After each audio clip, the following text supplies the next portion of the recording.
Bona i feliç primavera a tothom. Realment, avui, dia primaveral com pocs,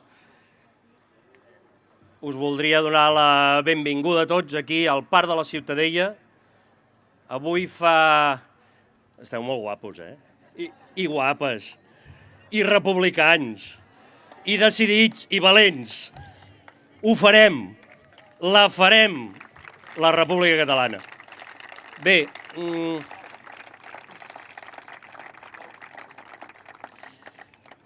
avui fa gairebé exactament 86 anys, Francesc Macià proclamava la República Catalana a pocs metres d'aquí. No va ser només un brot primaveral. Va ser fruit de molts anys de lluita, de molts anys de sacrifici, de molts anys d'esforços, de molts anys de lluita pels drets dels treballadors i les treballadores, de molts anys de lluita pel sufragi femení, de molts anys de lluita pels valors republicans, per l'educació, per una sanitat justa i per tothom. Molts anys de lluita que, això sí, en aquell moment van tenir també un ingredient de coratge, d'ardor primaveral, admetem-ho, i també de triar el lloc i el moment. I el lloc va ser la ciutat de Barcelona.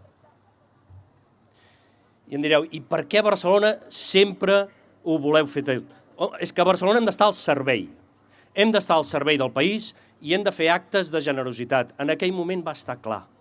I va estar clar que el coratge i que el canvi tenia el seu epicentre a Barcelona. En aquell moment, la primera gran ciutat on es va proclamar la República va ser la ciutat de Barcelona. I ho van fer bé, perquè va tenir més impacte. I perquè a partir d'aleshores es va multiplicar l'efecte republicà, aquella onada primaveral de la qual parlàvem abans. Doncs bé, avui voldríem, com abans, com fa 86 anys, avui voldríem que Barcelona tornés a estar al servei del país. I avui voldríem llançar una crida a aquells que governen la ciutat perquè estiguessin a l'altura.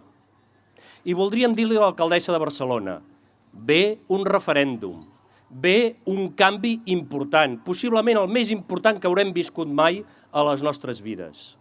Alcaldessa, posa les urnes. Alcaldessa, estigues a l'altura. És a Barcelona on oferim encapçalar aquest canvi, aquesta transformació profunda que tots volem. I és altra vegada el lloc on hem d'entendre que el canvi no vol por. La por no és amiga del canvi.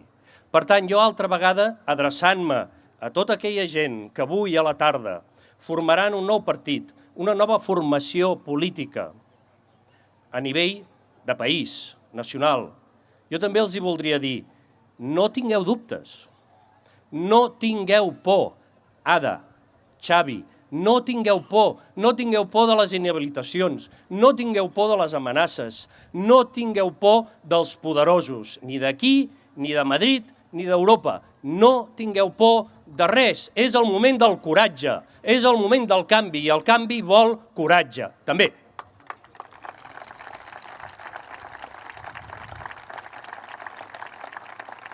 Ens diran que les sobiranies són moltes i plurals, sí. Que les hem de compartir, sí. Les compartim, les compartirem. Ho fem, ho hem fet sempre i ho farem.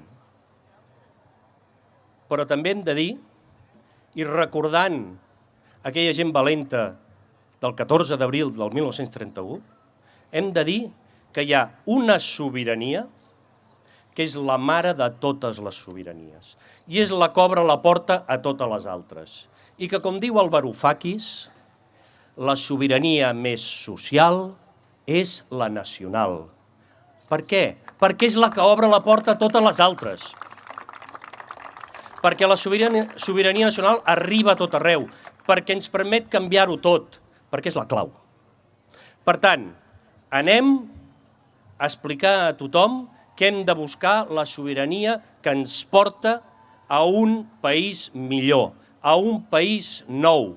I, per tant, convidem a tothom, les mans esteses, des de Barcelona, a anar cap al cel, passant per la República Catalana. Moltes gràcies.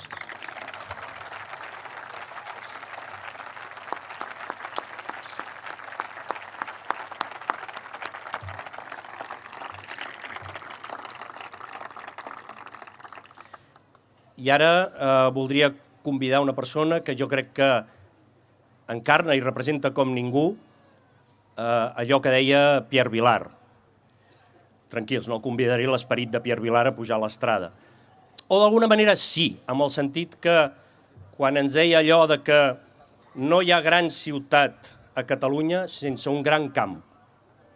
No hi ha revolució industrial a Catalunya sense els capitals, la prosperitat, els estalvis i tota l'empenta de la prosperitat agrícola. Per tant, Catalunya és un sistema, i és un sistema que des de sempre ha funcionat en xarxa. No hi ha gran capital si no hi ha gran territori, i viceversa. Per tant, algú que ho representa millor que ningú és la consellera d'Agricultura, Ramaderia, Pesca i Alimentació. I de bona feina, també, Meritxell Serret. Gràcies.